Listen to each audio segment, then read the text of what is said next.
الكيك دايما يشتكوا منه ربات البيوت. بتيجي تعمل الكيك اما تطلع منها هبطانه، او تطلع هبطانه من المنتصف والجناب بتبدا ان هي تعلى، او كميه السكر بتكون عاليه فيبدا يعمل طبقه من السكر على وش الكيك، او ان هي تطلع نيه من جوه. النهارده هقول لكم طريقه كيك مضمونه 100% هتعملوها ورايا، وانسوا ان انتوا تجربوا اي نوع كيك تاني. ده 3 بيضات حطيت عليهم كوبايه ونص من السكر و2 باكو فانيليا، وحطيت كوبايه من اللبن وكوبايه من الزيت ومعلقه من الخل. واعذروني عشان باقي المقادير انها اتحذفت مني.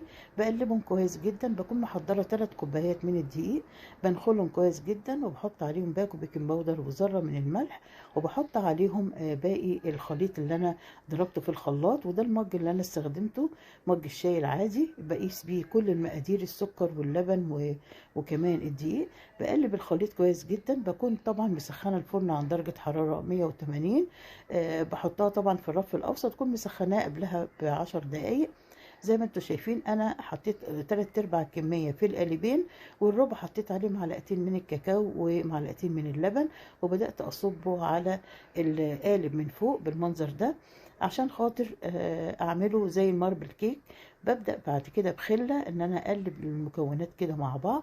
بدخله طبعا في الفرن، في الفرن على درجة حرارة 180، وما بفتحش قبل تلت ساعة عشان ما تهبطش مني الكيك. ممكن اعملها كلها على فكرة شوكولاتة وبتطلع جميلة جدا، وزي ما انتم شايفين طالعة في منتهى الجمال.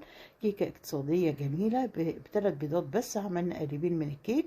بتطلع في منتهى الجمال وشيك، وبتقدري تقدميها لضيوفك، وتقدري تقدميها لولادك في الفطار الصبح مع كوباية من الشاي بلبن. أظن مفيش أحلى من كده، وممكن تحتفظي بيها في لفترة طويلة. ممكن تحطيها في التلاجة وتطلعيها حسب ما انت محتاجة. أتمنى فيديو النهاردة يكون عجبكم ونال رضاكم، وجربوا الكيك الجميل ده. وإن شاء الله أشوفكم على خير الفيديو الجاي بإذن الله. دمتم بصحة وعافية، والسلام عليكم ورحمة الله وبركاته.